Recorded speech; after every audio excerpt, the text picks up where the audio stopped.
Lacan begins his topology adventure with an induction puzzle when he hears the story of the three prisoners over a dinner table in 1935. This early date justifies any study of the role of topology in psychoanalysis. To see the full 45 years of Lacan's theoretical career as fair game. The induction puzzle is a powerful means of analyzing the relation of the frame to what is framed, and to study the flows back and forth, as we find in the Palindrome. Many of Lacan's brilliant but early deployments of topology go unnoticed. No one, for example, has seen the three prisoners' dilemma as an induction puzzle. Neither is there any discussion of the catographic cut, the inversion circle, or rotation space, although these are involved with the early schemas and retroaction. When Lacan cites Girard Desargues and Pappus of Alexandria as the authors of projective topology, most Lacanians would rather cite the Bridges of Königsberg instead, which is actually the foundation of affine geometry. This short exercise engages with another overlooked connection. Desargues' model of perspective ocularity, presented in Seminar 13, offers two interesting features. One is the dilation of the cone of vision, the way images in the foreground eclipse everything behind them. The other is what some artists have called cathesis, the spooky way that the vanishing point and horizon move around with the changing positions of the viewer. This video is entirely speculative. It's not about anything Lacan actually wrote about the L-Schema, but the fact that all of the schemas involve self-intersection and non-orientation. This seems to justify looking at the palindrome to see if it is possible to think about the unary one as an imaginary number, and then relating it to the Lacanian imaginary as a buffer between the symbolic and the real. When the future mathematical genius Carl Friedrich Gauss was a young guy, he was sitting in a mathematics class when the professor asked the students to calculate the accumulated sums of all the numbers between 1 and 100. Gauss, not wanting to waste time adding the numbers 1 to 2, 3 to 3, 6 to 4, and so on, reasoned that every number would be added to every other number in pairs, but that you could organize the pairs to make adding easier. In fact, if you folded the sequence over on itself, you got a combination of palindromes. I'm going to use 20 instead of 100 so that it's easier to show you what happens. 1 pairs with 20, 2 with 19, 3 with 18, and so on. With this arrangement, all of the sums are the same, 21. All Gauss had to do was multiply the number of the sums, 50 for his case, 10 for ours, and he'd know the sum.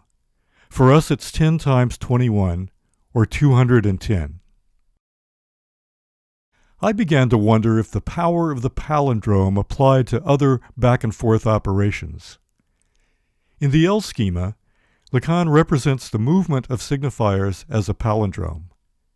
He specifically shows this in the way the arrow goes from S, the pre-subject, to A prime, and the reverse arrow in A, big A, the unconscious as the big other, to the little a ego. Usually, the little a stands for the analysand and the A prime for the analyst in the analytic session. To show the palindrome in a slightly modified way, we could collapse the wireframe structure to emphasize the palindrome's back-and-forth motion. The advantage of this is that we can then compare Gauss's palindrome trick to the L-Schema's imaginary line. In an interesting way, there is a comparison between the repeated sums we get with Gauss and the way the unary trait occurs during analysis. The analyst encourages this by either slowing down or speeding up the analysand's unconscious awareness of suppressed repetition. My palindromic fantasy involves collapsing the zigzag of the L-schema to a nearly flat condition, so that the two opposed motions are connected in the same way they are in Pappus's theorem, with the same result of finding a constant value. In Pappus, this is the line determined by the zigzag relations of random points on two randomly angled lines. To me, this seemed very much like the analytical session, where there is a lot of randomness going on in the way free association is punctuated by slips of the tongue and bungled explanations. The aim is to set up a kind of force field to maximize the opportunities for the unconscious. Something like a new merger between the unary trait and the imaginary as first a barrier, but then an insulation between the real and symbolic, began to emerge as I thought of the Borromean rings always needing a third ring for any two to hold together. This is also what allows them not to be linked, so the Borromean state is a kind of stickiness without mechanical intersection. If there is anything such as a unary imaginary, it is a kind of secret signal or password that tells the unconscious it's okay to break across the boundary of the imaginary. In Lacan's model of the 2D torus, where every turn of the screw, so to speak, around the tube operates within a kind of cosmogram held in place by two voids, it, too, is looking for a hole, a real hole, where the imaginary flips from being a barrier to being an escape route. This seems to be what non-orientation is all about, this flip from opacity to transparency, a dot that becomes a hole, a real hole, as Lacan would say, where the imaginary becomes the principle of the void. The double torus is Lacan's way of topologizing the relation of symmetrical difference. It is also the forced choice, where each switch, from this to that, is simultaneously a flip in the contextual background that defeats the change, a kind of heads I win, tails you lose proposition. The forced choice is also a palindrome in this respect. It preserves a unary condition while maintaining the fantasy belief in choice. This speculative invention of the idea of a unary imaginary is something I would like to see applied to the analytic session, since that is the point of the L-schema. Like some of John Cage's compositions, intended to be non-musical, so that the very first thing occurring afterwards would be purely musical, analysis is an accordion that squeezes time, compressing then contracting, so that the very next event will come from the unconscious. The connection to the induction puzzle is that all the analyst does is make the analysand realize that the blah blah blah of free association is a faulty instruction, the ex falso quod libet sequitur principle that allows the unconscious to come forward structurally.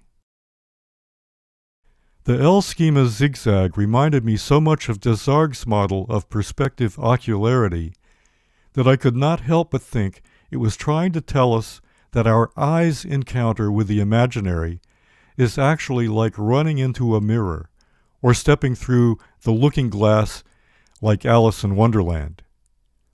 This makes a palindrome out of the view that we think of as coming into the eye, running opposite to an extromission coming out of the eye.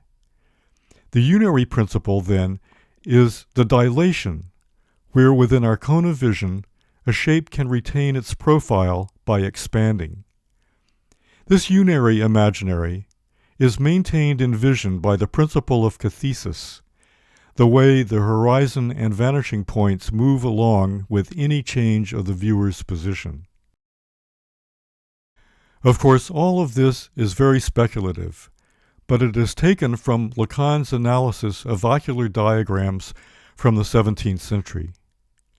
What Lacan realizes is that there is an ocular experience that runs inside our optical experience, a kind of internal processing of horizons and vanishing points that is entirely subjective, creating a counter-circuit of the real that runs at the same time but in an opposite direction to what we take in perception to be a reception of visual images. This is starting to sound so much like the interior 8 that I would think that the little diagram at the top left is really an interior 8, 2 circuits for the price of 1, so to speak, which is really what Freud's death drive was all about. I would like to leave things at the point where we can begin to talk about symmetrical difference and the void in terms of a Janusian flip between the 2 circuits, where there are 2 infinities, not 1, 2 horizons, not 1, 2 palindromic traffic patterns involved in the simultaneous creation and destruction of the barred subject. The interior 8 is also the torus, crosscap, and Kleinbottle. It is the logic of the topological real, but also an example of the induction puzzle. It ties together all of Lacan's thinking about the psyche as extended.